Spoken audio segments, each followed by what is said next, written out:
কলকাতা যা পারেনি সেটাই করে দেখালো হায়দ্রাবাদ। ফুটবলের রাজপুত্র লিওনেল মেসিকে সামনে থেকে দেখলো গ্যালারি, বল নাচালেন, গোল করলেন, হাসলেন মেসি, আর শান্ত সুশৃঙ্খল আয়োজনের সাক্ষী থাকলো দর্শকরা।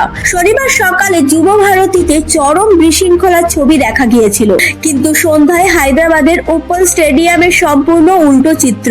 কড়া নিরাপত্তা, নিয়ন্ত্রিত ভিড় আর সুপরিকল্পিত ব্যবস্থাপনায় প্রায় 40 মিনিট মাঠে ছিলেন মেসি। গায়ে আঁচটিও লাগেনি। রাত 8:10 মাঠে নামতে মেসি ধ্বনিতে ফেটে পড়ে স্টেডিয়াম। রেবেন্দ্র রেড্ডি, সুয়ারেজ ও ডিপলের সঙ্গে পাসিং খেলেন। দুবার লম্বা শটে গোল করেন মেসি। মাঠ প্রদক্ষিণ করে গ্যালারির দিকে পাঠান একের পর এক শট। কলকাতায় যেখানে ভিড়েই হারিয়ে গিয়েছিলেন মেসি, হায়দ্রাবাদে ছিলেন পুরো অনুষ্ঠানের কেন্দ্রবিন্দু। কেউ তার ধারে কাছেও যেতে পারেনি, ফলে খোলা মনে উপভোগ করেন পুরো মুহূর্তটা। অনুষ্ঠানের শেষে গোল্ড কাপের ট্রফি তুলে দেন মেসি। নিজের নাম লেখা আর্জেন্টিনার জার্সিতে সই দেন।